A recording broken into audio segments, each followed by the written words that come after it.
Hello, fabulous friends, fans, and superstars. Welcome to your horoscope for the week of February 12th, 2023.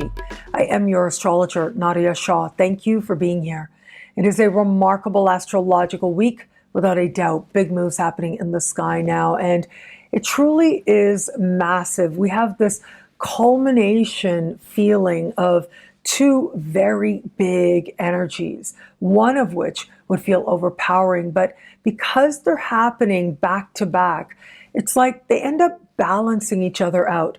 One is hyper idealistic, the other grounds us, in some cases with a thud, but both help us in their own way to move us into alignment with what can feel, on the one hand, more inspired in a way that is about dreams, or inspired in a way that orients around what we can actually do and all that we can actually get done, especially from a place of humility and believing in ourselves that much more. And so let's talk about these really big energies that are playing out on Wednesday. Venus will connect in the sky with Neptune. This is huge. This is an annual meeting. And it is this very dreamy, romantic, beautiful, believing that we are in a spirit of beauty and healing. And that's great, right? We want to connect with that energy, to be able to see with eyes of love, to perceive from the heart, to feel a hyper sense of compassion is a wonderful way to use this energy. Now, if it was just this energy of idealism, of possibility, of magic even, I would say, okay, you do want to be a little bit careful. And that still is the case because emotions can be so heightened at this time. And sometimes that means that we may not be seeing things with a healthy detachment. But I don't think that's going to be the case now. What's so fascinating to me is on Thursday, the sun will connect with Saturn in the sky. And this is a reality check if there ever was one, where one energy does take us all the way up to pink clouds. It is the other energy of Saturn and the sun connecting for their annual meeting that truly invites us to become embodied. And because this is happening in the energy of Aquarius, it is hyper rational. It looks at where it is that detachment maybe is good, but maybe goes too far. And so, because these energies in their own way stand on opposite sides of a spectrum, again, archetypally in their own way, ultimately, they will find that middle ground, and they both end up helping us so that we don't get so carried away that our emotions take over and take us on a roller coaster, or that we don't get all caught up in our expectations or what we think we should be, but rather we allow ourselves that middle point of seeing our own lives with compassion, but also to empower ourselves, to know that there is yet action that we can take to move ourselves forward. You know, in the last few days, have been interviewing different people. I finished editing some of those interviews too, but I haven't been able to upload them, but they're just such good interviews. Internet issues here in Egypt have been taking place, but everything has a solution. So just be on the lookout for that. One of the interviews I did with Linda Kubuta Bird is amazing. I'll tell you that. Every interview, everyone I talk to in some way leaves an impression on me and on my understanding, especially of astrology, because mostly I interview astrologers. Linda said something that just really stood out to me because she mentioned, and I'll share a clip of this at some point, she mentioned something like, she talked about Pluto and Aquarius. She just touched on it. And as soon as she said it, my stomach kind of flipped because I have a sun in Aquarius. And I was like, oh my God, Pluto and Aquarius. I can't help but feel a little bit like, ah.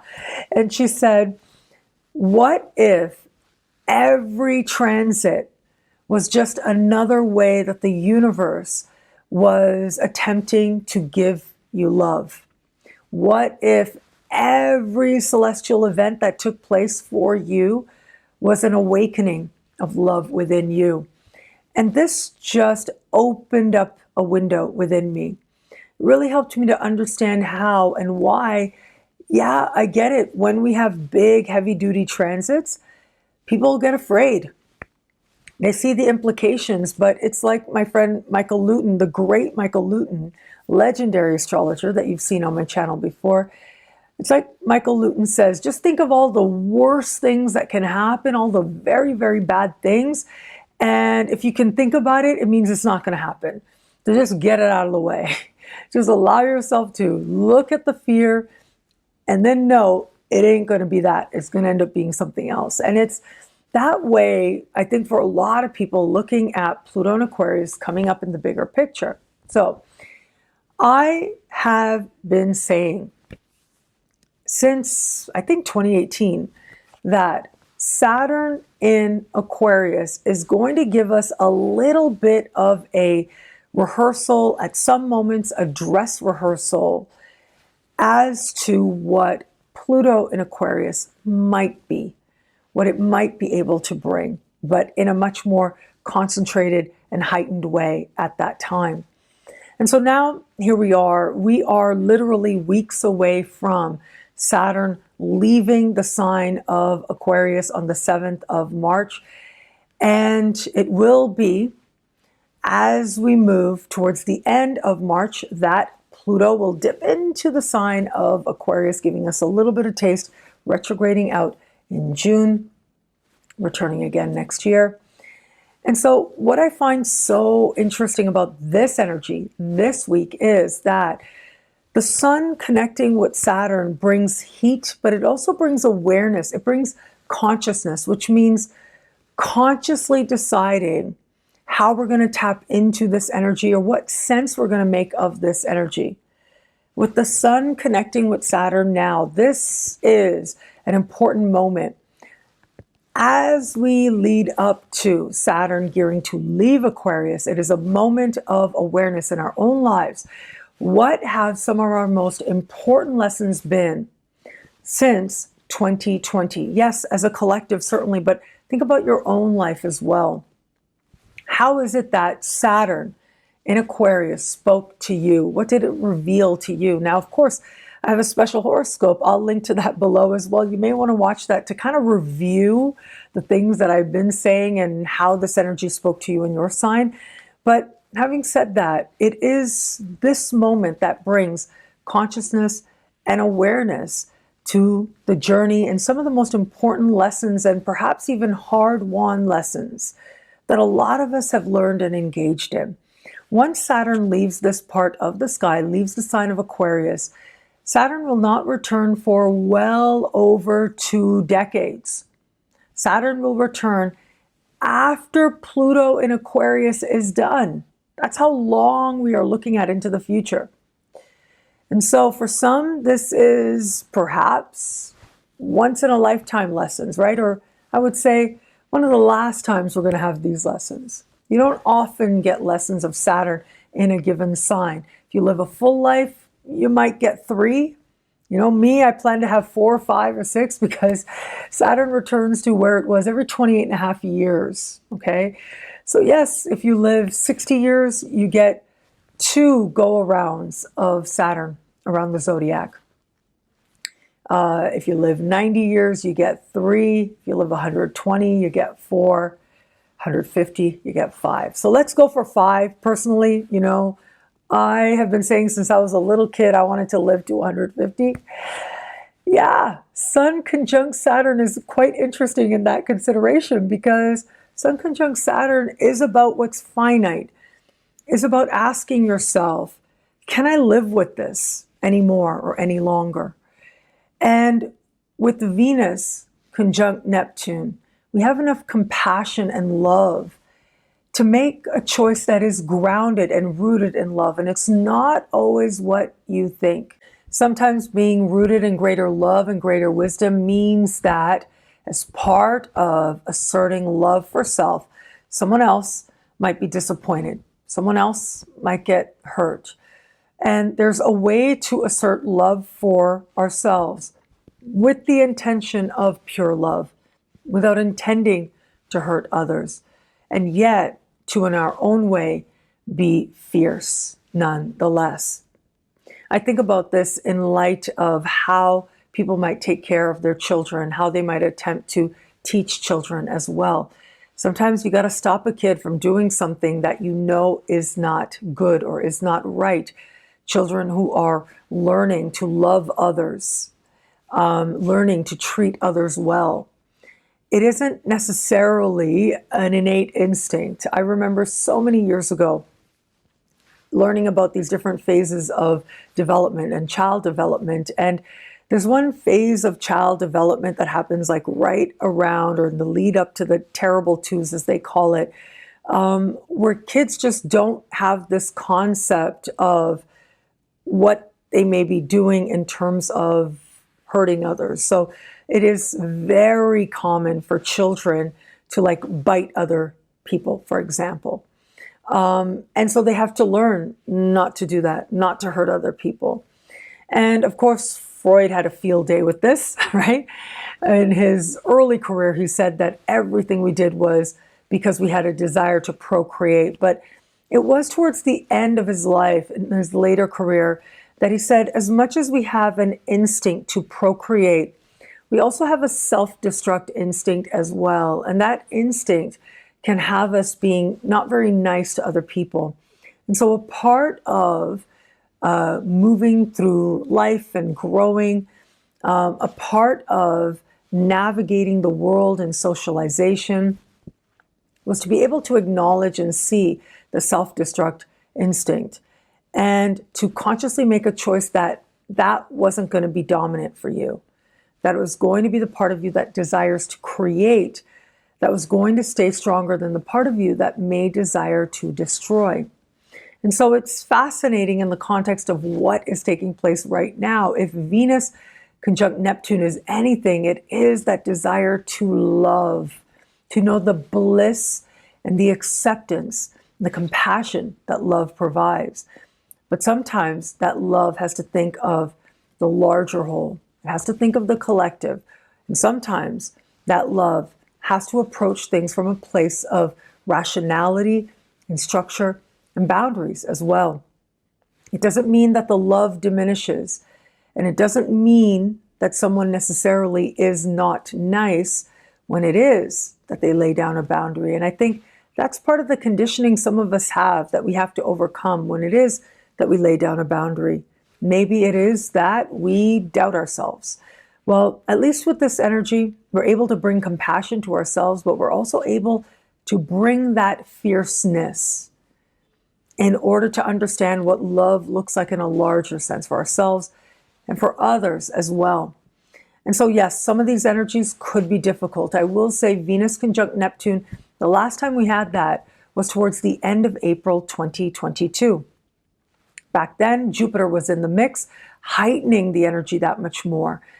This time, Jupiter's moved on, and yet Venus conjuncts Neptune now in the sign of Pisces. And so, a lot of us now are feeling a lot of emotion stirring.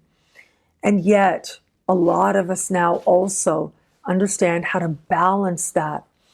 There's romance that's in the air. There's a type of love and romance that is self-sacrificing. Maybe we're feeling inclined to go in that direction, but that only gets us so far. That only works so long. At some point, though, we have to understand that there is a self and there is a larger consideration. That larger consideration could be philosophical, but it is only when we're able to honor and see something good within ourselves that we're able to then give that to others. And that is part of what the energy of Aquarius teaches us. Not that we are one, but rather it is as a collective, all of us unique and eccentric, that we are better together. It is a party. And that's what the energy of Aquarius says.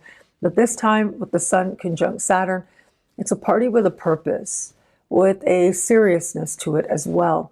And I think we actually should be very grateful. These energies do balance each other. Now, it is on Friday that Mercury in the sign of Aquarius is going to speak in harmony with Jupiter. And I feel like this is energy of brainstorming, of understanding, of making plans, of consideration, of aware of where things are, where things go. You know, I'm in ancient Egypt. I'm in Egypt right now. There's an ancient part of Egypt, certainly, that I've been exploring. And I was talking earlier today with this incredible person, my friend Peg, and she's stopped by Cairo to visit. And we always have so much fun together and amazing experiences together. But she was telling me about representations of the goddess Ma'at. And Ma'at is the goddess that you may actually be aware of. It's essentially the goddess who meets you right after you die and will take your heart and measure it against a feather. And if your heart and a feather are of equal weight, you're able to pass to the next level, to the next world. If not, well, you got more work to do. You left your life with a heavy heart. But the thing is that we're supposed to use our lifetimes to lighten our heart, to open ourselves, and to resolve whatever it is that we need so that we are able to then live light-hearted. And that means free of guilt, free of burden. But in order to do that, think about the scales. Ultimately, her scales are about evaluation, considering options, looking at what has been done, what's worked, what hasn't worked. And so that moment that she's with you is ultimately also a moment of guidance, a moment of wisdom, and a moment of insight as well. I do think Mercury sextile Jupiter is ultimately about helping us to take count of, to take stock of, to understand how it is that we're going to balance these very energies, especially the energy of Sun and Saturn. How are we now going to make the most of this? All that we've learned with Saturn in Aquarius for our individual and collective journeys. But what is that going to mean for us going forward from here? Well, we get a chance to really look at it, to find the right balance that allows us to finish off this cycle as a collective with a light and open heart.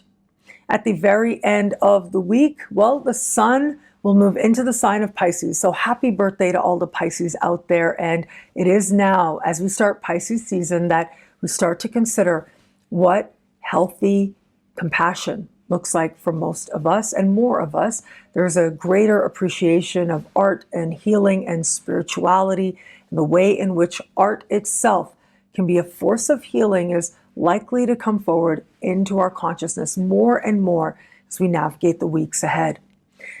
What I love about this week for us, there's so much here. It is a valuable and meaningful astrological moment.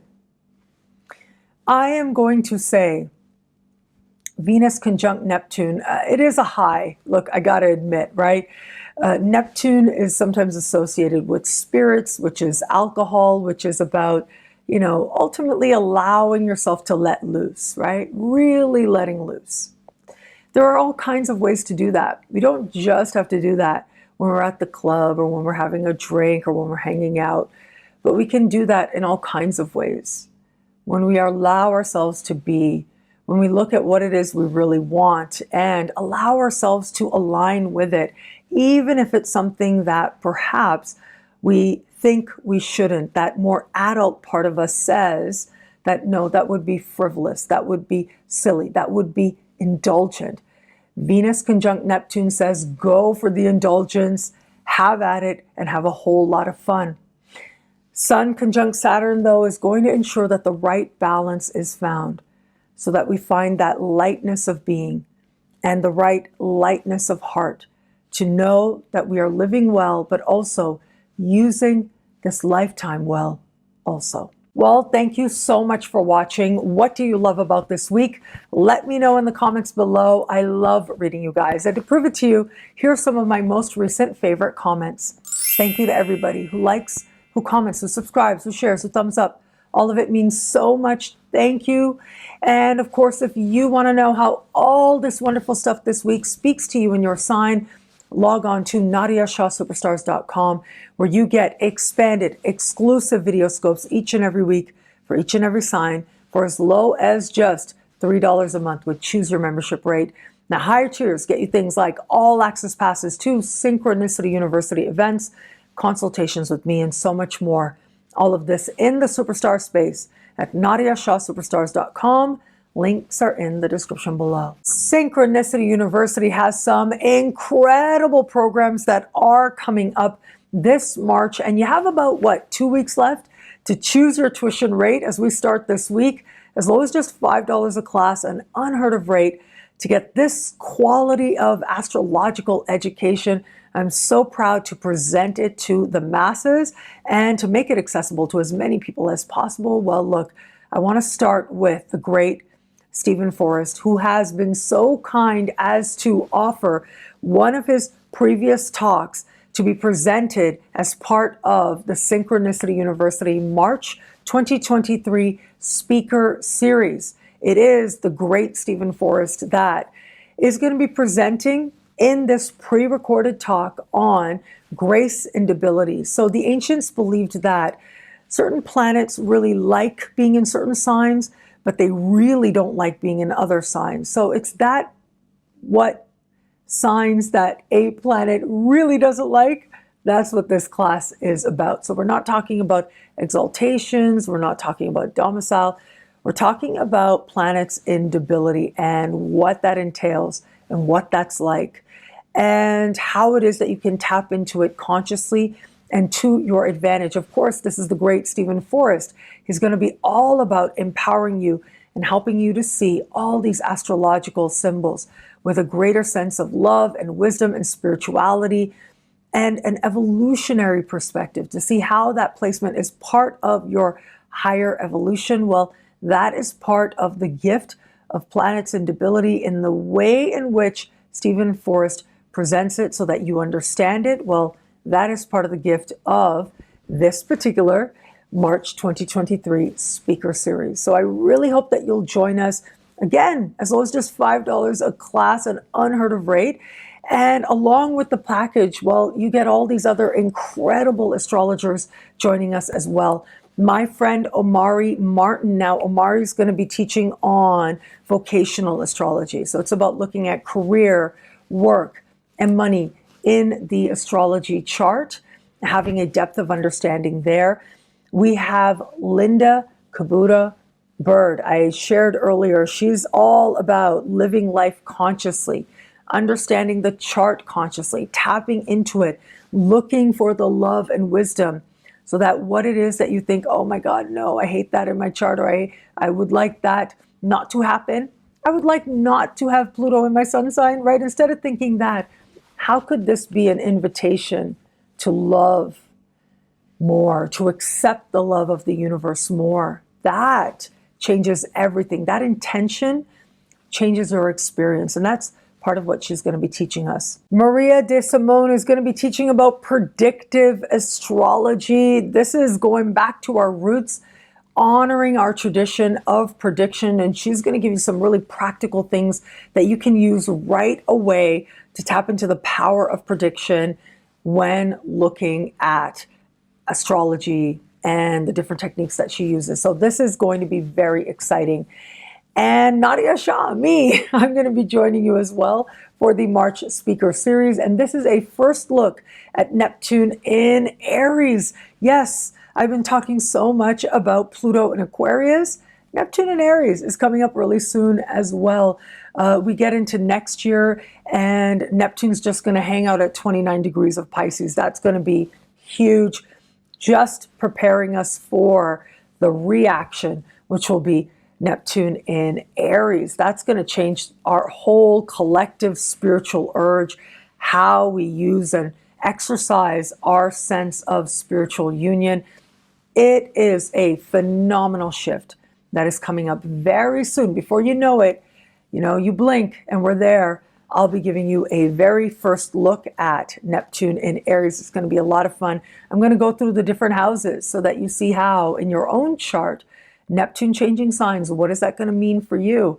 That's what we're going to look at here. So you can see this speaker series is going to be off the hook. It's going to be a lot of fun. It's going to be really incredible. I hope that you will join us. Join the watch party for Stephen's class and join the other teachers, including myself, live. All of it will be a lot of fun and a lot of learning as well. And for a very limited time, you can choose your tuition rate as low as just $5 a class. Links are in the description below. And speaking of prediction, we have one of my most favorite people on the planet, the very brilliant and accomplished Dr. Armand Diaz.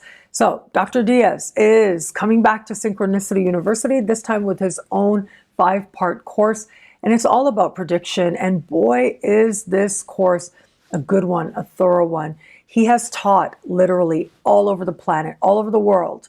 And he has written several books. 2 books really stand out. One is called Separating Aspects, the Astrology of Breakups. And the other one is called Integral Astrology. So it is Armand that really knows his stuff. And where it comes to prediction, there's so many layers of understanding, so many different techniques that you can use. Over the course of 5 weeks, he's going to go through different techniques that you can start to utilize right away to hone your predictive skills. And so this class right now for just another 2 weeks or so is choose your tuition rate as low as just $5 a class, a really unheard of rate, to learn from Armand, of all people, Dr. Armand Diaz. He really does know his stuff. His course on prediction is going to be amazing. You will watch your skills in astrology improve over the course of this 5-week course. You can click below to learn more, see how amazing and thorough this 5-part series is going to be. And you can sign up as well at synchronicityuniversity.com. Synchronicity University presents one of our most popular teachers. He is back at Synchronicity University. It is the one and only Michael Barwick. And this time Michael is going to be teaching on love, a 5-week course to understand love and relationships in all kinds of ways, to see it in your birth chart, to see it in the synastry charts, which is how 2 charts communicate, but also to see it in the composite chart, what it is when 2 charts come together as one entity. He's going to be explaining all that, but also helping you to tap into the techniques in a really practical way. Michael always comes to every class so well prepared. This is the perfect class to sign up for right now, where it comes to Valentine's Day week that we are going to be in the midst of. Wow, Valentine's Day happening under the light of Venus conjunct Neptune. How perfect is that? Well, as we're building towards Venus conjunct Neptune, as we're moving towards Valentine's Day, as we start this week, well, what a perfect time to sign up for a class all about love. Again, this is a 5-part course. It goes through all kinds of different techniques you can utilize to understand when love is showing up, what it is you want in love, to understand synastry astrology, how you're getting along with another person, but also to understand what's going to happen with the relationship itself with composite astrology. He goes through all of that over 5 weeks. So this is a course you absolutely want to take. Michael always has really thorough PowerPoint presentations and PDFs that he gives to students. So you get so much out of this experience. I hope that you'll look into it. I hope that you'll join us. And you can learn a lot more and sign up now. And for about 2 weeks, choose your tuition rate as low as just $5 a class, an unheard of rate to learn from the one and only Michael Barwick. Links are in the description below. And thank you. Thank you so much for being here. I am in Egypt for just a couple more days, and I have been so loved here. I've been changed by my experiences here in so many ways that I'm still making sense of. And really just thank you. Thank you to Egypt. Thank you for walking this journey with me and coming along for the ride. I'll have a lot more to share about it in the weeks and months ahead, without a doubt. And just thank you. Thank you for being here, for your trust, for your love. I'm so grateful for it. Thank you again for watching. It'll be a great week. Enjoy.